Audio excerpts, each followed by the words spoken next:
Bismillahirrahmanirrahim. Assalamualaikum warahmatullahi wabarakatuh. Nun wal qalami wa ma yasturun. Demi pena dan apa-apa yang mereka tuliskan. Sebelumnya, saya ingin mengucapkan selamat kepada adik-adik yang telah menamatkan pendidikan sekolah menulis online-nya. Penerbit Mitra Karya yang telah menginisiasi serta mengakomodir banyak impian generasi muda dengan sekolah menulis daring seperti ini, serta semua pihak yang turut andil dalam upaya maslahat demi pembentukan karakter generasi muda, khususnya dalam bidang dakwah bil qalam. Alhamdulillah wa syukrillah, ikut senang dan bangga. Meskipun sejatinya belum saling kenal secara fisik, belum pernah ada komunikasi sebelum ini, belum pernah ada rencana untuk kopdar juga, tapi insya Allah semangat perjuangan li'ila'i kalimatillah telah menyatukan kita dalam satu saf pemegang amanah balighu anni walau ayah. Tiba-tiba saya merasa kita telah begitu dekat, bukan jasad, tapi ruh, spirit untuk berjuang. Karena menulis adalah perjuangan, proses belajar yang terus-menerus, tiada mengenal akhir. Menulis adalah belajar sepanjang usia. Rasulullah SAW mengatakan, "Utlubul ilma minal mahdi ilal lahdi." Bahasa gaulnya kira-kira, menulis adalah long life education, sinau sepanjang abad. Karena ketika kita menulis, sebenarnya kita sedang belajar tentang karakter manusia, bahasa khas yang mereka gunakan, sejarah dan budaya mereka, konflik-konflik yang dialami dan coba dicarikan solusi, serta banyak hal dari tiap aspek kehidupan yang ikut hadir dalam perjalanan hidup sang tokoh yang sedang dituliskan. Seorang penulis adalah manusia biasa, sama dengan tukang bakso, sama dengan dokter, seorang guru atau dosen, sama juga dengan bapak menteri, bapak gubernur, sama dengan tukang parkir, tukang jahit, sama juga dengan manusia pada umumnya yang tidak serba tahu segala persoalan kehidupan. Sebab itulah, saat menulis, kita mesti banyak-banyak membaca dalam pengertian seluasnya, melakukan riset, survei atau observasi, melakukan pengamatan dan pengintaian sebanyak yang bisa dilakukan untuk mempelajari dengan serius, berpuluh-puluh rius, materi atau tema yang sedang kita tulis. Jadi adik-adik, jangan sekali-kali mengira bahwa menulis fiksi membutuhkan imajinasi semata dan hanya karya ilmiah yang mengharuskan penelitian. Tapi yang benar adalah menulis fiksi juga perlu riset, karena sejatinya fiksi bersumber dari dunia fakta. Sumber fiksi adalah realitas kehidupan kita sehari-hari yang kita timba airnya untuk kemudian dihidangkan menjadi bermacam minuman menarik dengan menggunakan teknik penulisan fiksi. Teknik penulisan inilah yang akan membedakan antara karya fiksi dengan karya ilmiah. Fiksi ditulis menggunakan bahasa narasi dan karya ilmiah menggunakan bahasa deskripsi.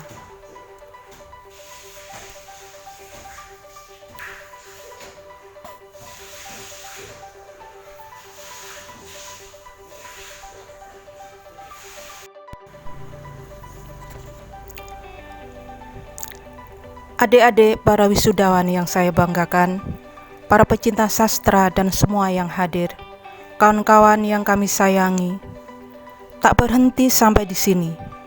Setelah kehidupan kita tuliskan, pada satu saat nanti, barangkali kitalah yang jadi objek pembacaan orang lain, satu orang atau banyak orang yang bakal membaca karya kita, mempelajari halaman demi halamannya,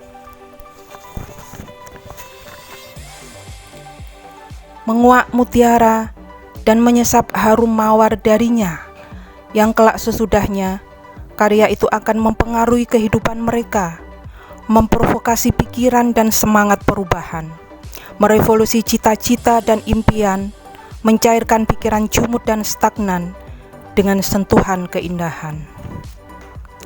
Dan sesudahnya lagi bakal lahir kembali satu disiplin ilmu yang akhirnya kita kenal sekarang bernama kritik sastra, yang sebenarnya adalah hasil pembacaan dan pengkajian serius para teoritikus sastra terhadap hasil kinerja sastrawan yang kemudian dirumuskan menjadi teori menulis sastra, kritik sastra, dan ilmu-ilmu sejenis di bidang sastra.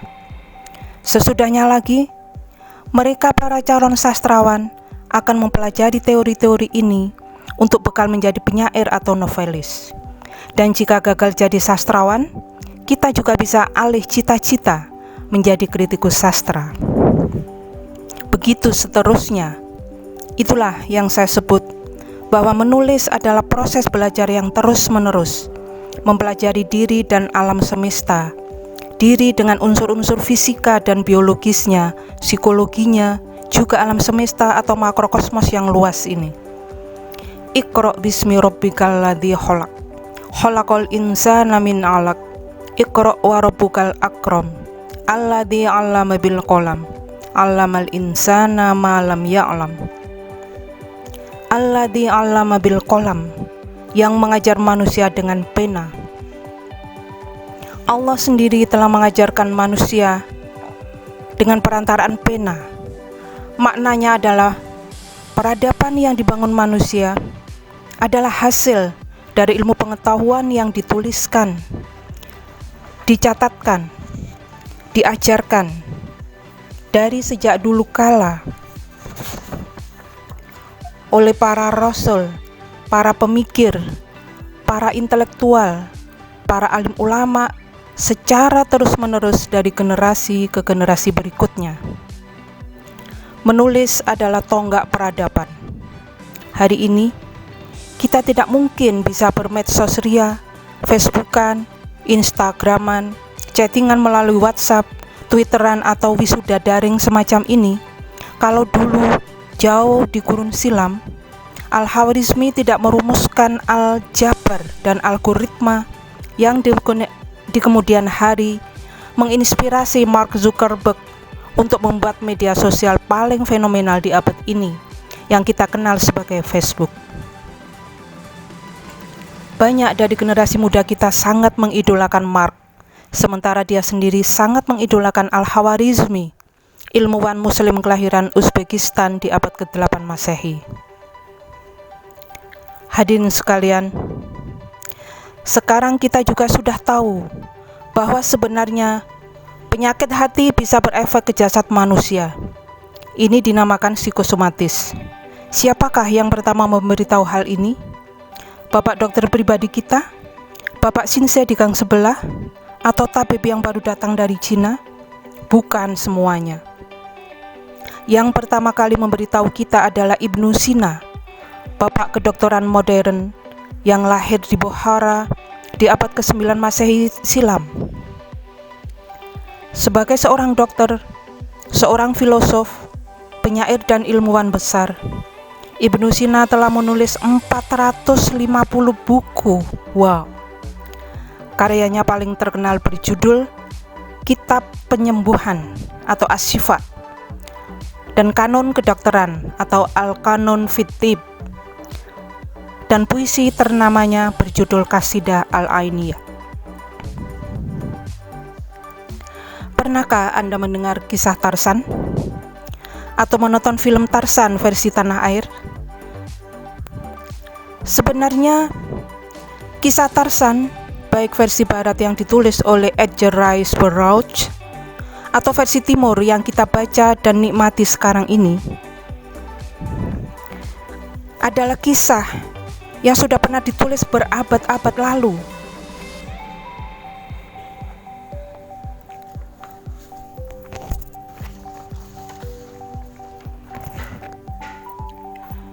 dalam satu prosa dan novel filsafat yang berjudul Hai Ibnu Yaqdhan, yang ditulis oleh Ibnu Sina di abad 10, dan kemudian Ibnu Tufail juga menulis novelnya dengan judul yang sama di abad 11. Novel ini merupakan intisari pikiran filsafat Ibnu Tufail yang sudah diterjemahkan ke dalam berbagai bahasa di dunia. Tentu sangat jauh perbedaan antara Hai bin Yaqdhan dan Tarzan yang dalam film barat bernama Lord Greystock. Satunya berbicara tentang tahapan pendakian ilmu dan makrifat, yang lain sekedar hiburan dari kisah unik seorang anak bangsawan Inggris yang ditinggalkan di pantai Afrika oleh para pemberontak dan dibesarkan oleh kera-kera besar yang spesiesnya tidak dikenal oleh ilmu pengetahuan. Bukan tentang perbedaan konten yang ingin saya sampaikan, tapi bahwa banyak hal yang kita ketahui sekarang dan telah membentuk kebudayaan manusia sedemikian rupa hingga hari ini adalah karena gagasan dan ide-ide besar yang telah dituliskan para pemikir besar masa lalu hingga sampai ke kita dengan imbasnya yang luar biasa. Kemajuan peradaban yang kita raih dan rasakan hari ini adalah berkat ilmu pengetahuan dan penemuan-penemuan dari masa lalu yang dituliskan, lalu dibaca dari abad ke abad, dan akhirnya membentuk kebudayaan.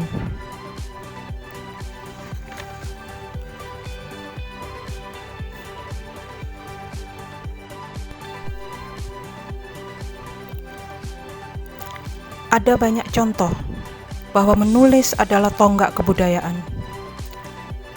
Menulis adalah tonggak peradaban. Hari ini kita telah tahu bahwa dalam 1 tahun matahari jumlahnya adalah 365 hari, 5 jam, 46 menit, dan 24 detik. Siapakah yang pertama kali memberitahu kita hal itu? Penerbit kalenderkah? Paus Gregorius? Omar Khayyam di abad 10? Ataukah toko kue ulang tahun? Atau orang tua dan para guru kita di sekolah? Ternyata orang pertama yang menghitung jumlah hari dalam setahun berdasar peredaran matahari adalah ilmuwan besar Al-Battani, bapak trigonometri kelahiran Harran, Turki di abad ke-8 Masehi silam. Karena beliau menuliskan temuannya dan tulisan itu dibaca orang dari tahun ke tahun, dari abad ke abad, hinggalah sampai pada kita sekarang ini yang memberitahu kepada kita bilangan hari dalam setahun. Hadirin sekalian, pernah mendengar nama penyair dan sastrawan besar Muhammad Iqbal? Semasa hidupnya, beliau pernah mengatakan bahwa seni, dalam hal ini puisi, adalah energi psikis untuk membangunkan muslim yang lama tertidur. Puisi adalah kesadaran bagi gerak pikirnya. Puisi adalah kendaraan bagi gerak pikirnya. Aku mengembara, kata Muhammad Iqbal. Aku mengembara untuk mengejar diriku sendiri. Akulah sang pengembara dan akulah tujuan. Dalam salah satu sajaknya yang berjudul Sikwa, maknanya pengaduan, Iqbal telah membuat berang sebagian muslim karena isinya menyebut Tuhan meninggalkan mereka. Umat Islam, kata Iqbal, hanya membawa takdir kemalangan pada diri mereka sendiri. Jika di kemudian hari kita menyaksikan lahirnya sebuah negara muslim bernama Pakistan yang diproklamirkan kemerdekaannya oleh Muhammad Ali Jinnah, kita tahu bahwa 8 tahun sebelumnya Muhammad Iqbal telah melontarkan gagasan visionernya dalam sebuah pidato tahunan Liga Muslimin di mana dia sebagai ketuanya. Dari pidato dan sejumlah pikiran yang dituangkan dalam sajak-sajaknya itulah Ali Jinnah terprovokasi untuk kemudian mewujudkan lahirnya Pakistan yang kita kenal sekarang. Negara muslim yang merdeka 2 tahun setelah kemerdekaan Indonesia. Betapa kuatnya pengaruh sebuah puisi, sebuah gagasan dan pemikiran yang dituliskan, yang akhirnya dibaca orang dari waktu ke waktu, lintas negara, lintas agama, lintas generasi. Meskipun Iqbal sudah lama meninggal, di tahun 1938 yang lalu, orang akan selalu mengingatnya, terutama warga negara Pakistan, juga dunia timur dan barat. Bahkan orientalis kenamaan Eropa yang bernama Annemarie Schimmel telah membahas karya-karyanya secara mendalam, yang darinya dunia luas bisa lebih memahami gagasan cemerlang dan spirit perubahan yang mewarnai pemikiran Iqbal. Hari ini pun kita merasakan seolah dia masih hidup, meniupkan semangat kepada tiap pembacanya. Itulah juga yang terjadi pada Ibnu Sina, Al-Khwarizmi, Al-Battani, Ibnu Tufail, Al-Ghazali, dan berpuluh-puluh bahkan beratus-ratus pemikir dan cendekiawan masa lalu, penyair, sastrawan, para ulama. Mereka terus hidup dan dikenang. Khairil Anwar, Hamka, Hamzah Fansuri, Firdausi, Syekh Nizami yang menulis Laila Majnun, Jalaluddin Rumi, Fariduddin Attar, mereka sudah lama mati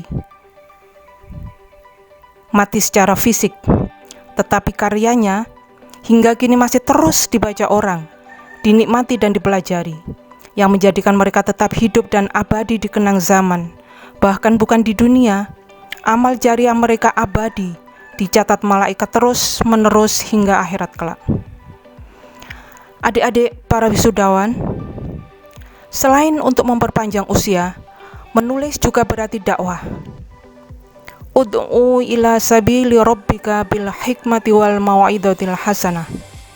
Sama seperti para ustadz, para mubalik yang menyampaikan dakwah bil lisan, mereka bicara di satu mimbar, di satu forum taklim.